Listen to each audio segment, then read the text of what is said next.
How is it possible that a woman who explicitly described herself as a slow thinker managed to crack mathematical problems that had remained unsolved for decades? In a field that prizes speed above almost anything else, she was an anomaly. Her name was Maryam Mirzakhani, and her secret wasn't a supercomputer or a rapid-fire brain. It was giant sheets of paper, a marker, and the patience to sit on the floor and get lost. And thanks to her undeniable brilliance, she became the first and only woman to win the Nobel Prize of Mathematics. Her journey is defined by 3 distinct chapters. It starts with a miracle, surviving a bus crash in Iran that took the lives of 7 of her peers. It moves to a transformation, crossing the ocean to find an intellectual ecosystem that embraced her daring imagination.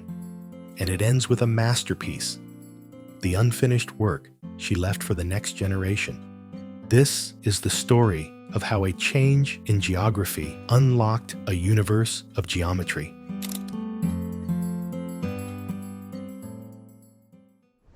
Just a quick reminder, if you appreciate this in-depth content, please take a moment to like and subscribe. It helps us bring you more. Now, on with the story. To really understand Maryam, we have to go back to the source, Iran. Tehran, the late 1970s and 80s.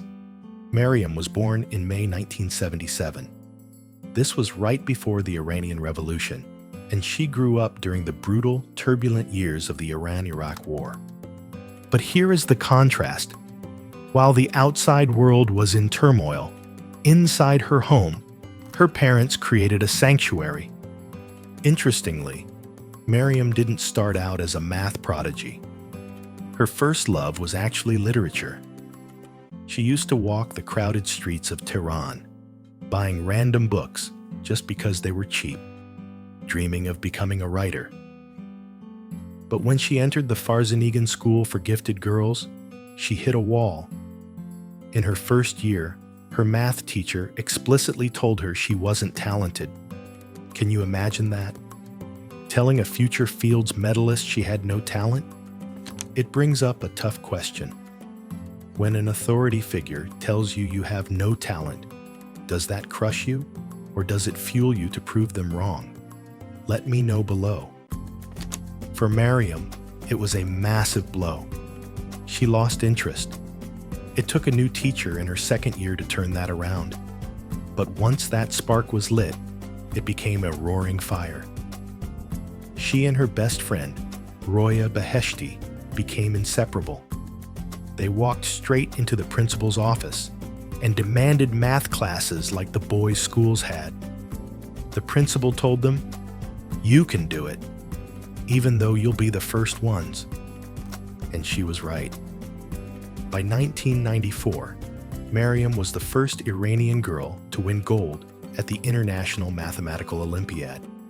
The next year, she got a perfect score. But this ascent was almost cut short. In 1998, a national tragedy struck. A bus carrying Maryam and other top mathematical students skidded and crashed into a ravine. 7 bright young students and 2 drivers died that day. Maryam was one of the survivors. It marked a dark chapter, but she kept moving. She finished her degree at Sharif University in 1999. She realized that to solve the kind of problems she was obsessed with, the really deep structural problems of the universe, she needed to cross a new border. In 1999, Maryam packed her life into a suitcase and moved to the United States to attend graduate school at Harvard. This wasn't just about economics. It was about finding an intellectual ecosystem. Transitioning to life in Cambridge, Massachusetts, was a massive cultural shift. Get this. Even while attending lectures at Harvard, she would often take her class notes in Persian. She was literally bridging her past and present on the page. This is a fascinating detail. Quick question for the bilinguals watching. Do you feel like your personality or thinking style changes when you switch languages? Her advisors noticed she had a daring imagination. But the most critical thing her new status in the American university system gave her was a break from the pressure to be fast. Maryam described herself as a slow thinker. She said, "I have to spend a lot of time before I can clean up my ideas. I really appreciate that I didn't have to write up my work in a rush." Later, she secured a Clay Research Fellowship. It gave her the ultimate luxury: time. She wasn't just an immigrant moving for a job. She was a scholar moving for the freedom to think. So, what did she do with this time?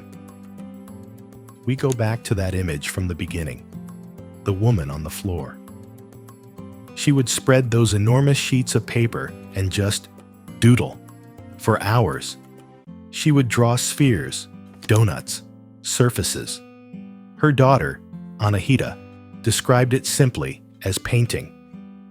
Maryam compared her process to being lost in a jungle. You use all the knowledge you have, but mostly you just wander, hoping to find a way out. It's a massive contrast to how we live today. Be honest, in our world of 15-second videos, is slow thinking a dying art, or is it the only way to find real truth? Because she was willing to be lost, she found the path. She solved a complex problem regarding geodesics. Think of straight lines on curved surfaces, like a billiard table that constantly changes shape. She proved these shapes followed regular rules. It was dubbed the Magic Wand Theorem. That path led to 2014. Maryam was now at Stanford. In August, at the International Congress of Mathematicians in Seoul, she became the first woman in history to win the field's medal, the Nobel Prize of Math. When she won, the world was captivated. An Iranian-American woman, an immigrant, standing at the absolute pinnacle of a male-dominated field. President Hassan Rouhani of Iran even broke taboos by tweeting a photo of her without a hijab to congratulate her. She had become a symbol of what is possible when talent is given the fertile soil it needs to grow.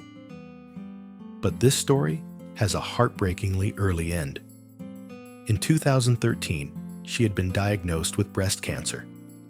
She continued to work, her mind exploring the universe even as her body fought the disease. Maryam passed away on July 14, 2017. She was only 40. Her work didn't stop. Mathematicians today are using her formulas to prove that random hyperbolic surfaces are actually uniform.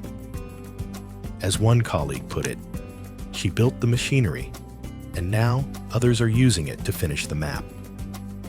Maryam Mirzakhani once said, "I don't have any particular recipe. It is like being lost in a jungle, and with some luck, you might find a way out." Her life teaches us that sometimes the most revolutionary act you can do is to simply sit on the floor, spread out a piece of paper, and take your time. The story you've just seen is a powerful answer to the question, what drives someone to leave everything behind and reshape the world with their vision?